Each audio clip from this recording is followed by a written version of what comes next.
Hello everyone. So my name is Juan, and I'm a soccer player and a soccer coach. And one of the things that I've been taught since high school and mostly college is the importance of stretching before a game, and the importance of stretching to prevent injuries in future games or future practices. So I'm going to be demonstrating some stretches that I do before games or before I do strenuous practices, and I'm going to explain why I do them and why they're very helpful for my body.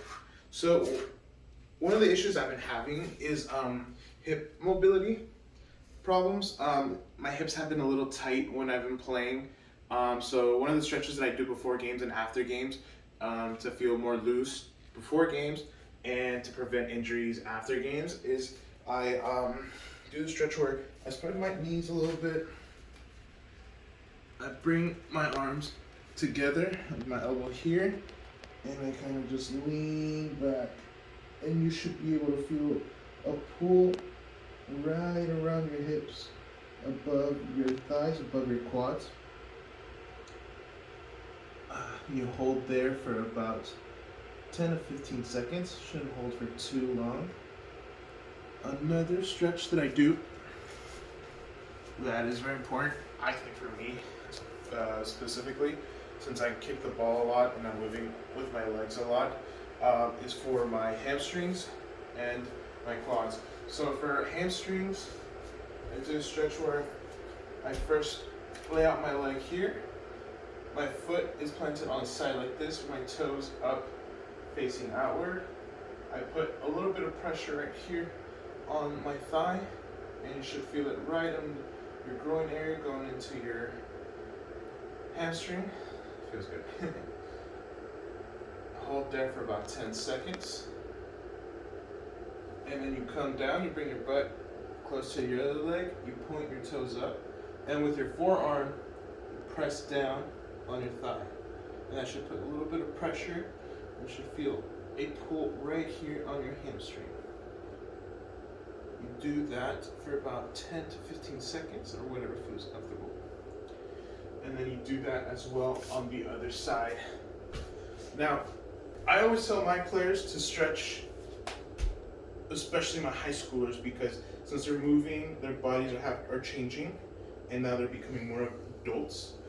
Kids, they don't need to stretch as much because their muscles are already kind of, they're still growing and going through a process. But once you get older, you definitely need to start stretching a little bit more, because if not, then you become not as flexible. When you're kids, you're flexible, but when you become older, you're not as flexible. Now, another one of the important things for preventing injuries and stretching is foam rolling.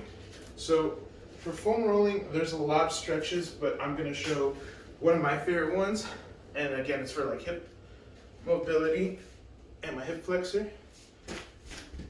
Place your foam roller here.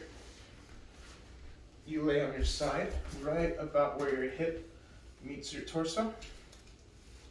Bring your left leg for your right hip across your leg.